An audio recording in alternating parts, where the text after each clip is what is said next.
Welcome back, Summit County. Now with all this new snow in the area, we should learn a little bit about it. I've got Hunter here. You're from the Summit County Rescue Group. How are you? I'm doing great. Good morning. Yeah, thanks for having me. Been with the Summit County Rescue Group for the last 15 years. Nice. And snow's falling, so let's talk about avalanches. Yeah, absolutely. I mean, a lot of people want to go backcountry skiing or they want to go do this. If we're lucky, at least they take an Avi class, they get a beacon, they do all these things. But tell me a little bit about what an Avalanche Tech is, what they do. Give me a little background on that. Yeah, so I'm one of the Avalanche Technicians on the Summit County Rescue Group.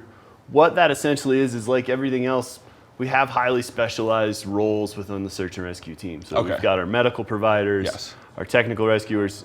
The snow world where we live in Colorado, we're the most dangerous state for avalanches, and Yes. we're in one of the most dangerous counties, as you've heard from other interviews you're the doing. end of last winter was absolutely insane. Unbelievable last winter. So it the drew whole a 10-mile lot of canyon just like falling. a lot of focus on what we do. So essentially, from the start of October, when it starts snowing, the Avalanche technicians on the team, like myself, we start paying attention to snow, weather, the building hazards, trying to figure out what the hazards are. So when the call comes, we're the ones responsible to make the role of the avalanche rescue as safe as we possibly can for the people. You're like kind of doing recon, like scouting all the area, collecting data, and knowing what's going to happen. Yeah, so we try to be completely aware of everything in Summit County, which is tough. We're huge. It's complex.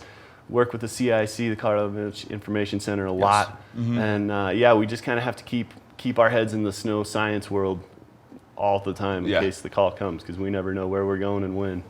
And having all that data, being prepared, and you being able to relay that to those rescuers that are going out in the field and being able to get that is super important. How do you get all this information? Like, where does the training come in? Where does the background? Like, how does that happen? Yeah, so it's intense. I mean, I've been doing this for 15 years, as I said, and I think every year I take another course. I continue my training. So, but as you let in, the best part is Avalanche Awareness. The state's really well set up, and especially in the county.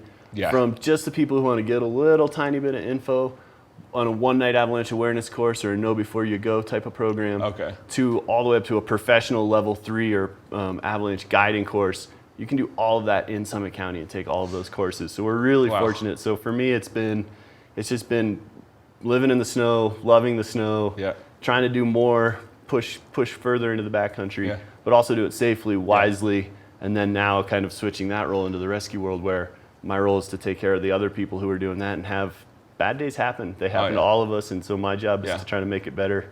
You can only predict so much. I mean, it is Mother Nature, and you have all of the data, you have all of everything, but there's always this X factor. There's always this thing that you can't predict what's going to happen. Snow is the most unpredictable. I mean, it's snow, it's water. It's in every state. It's the most amazing substance. It's why we love living up here, whether it's rafting and playing in the summertime on it or skiing in the winter or riding.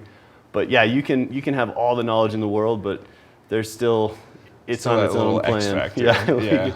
We can only respect it. Exactly, and being around. So you became an Avalanche Tech. So you have your normal rescue, your paramedics, or your guys flying the helicopter. All these things that people know as the roles. How did you become this role? How does that make it so unique? So one, it is my profession. I'm a ski patroller here in the county, so I do it on a daily basis. But there's a little bit of a difference transitioning from the ski area to the backcountry. That's a big thing, the rescue group.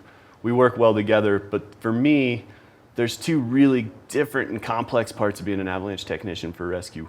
We're either getting the call to go into somebody who's hurt, lost, and we have to make sure the way into that person and the way out is safe. It's the wintertime, avalanches happen. So my job, right from the start, working with our mission coordinators, evaluating terrain, where they are, what could happen, and our team's exposure the whole way in. Or worst case scenario is when we get the call for an avalanche.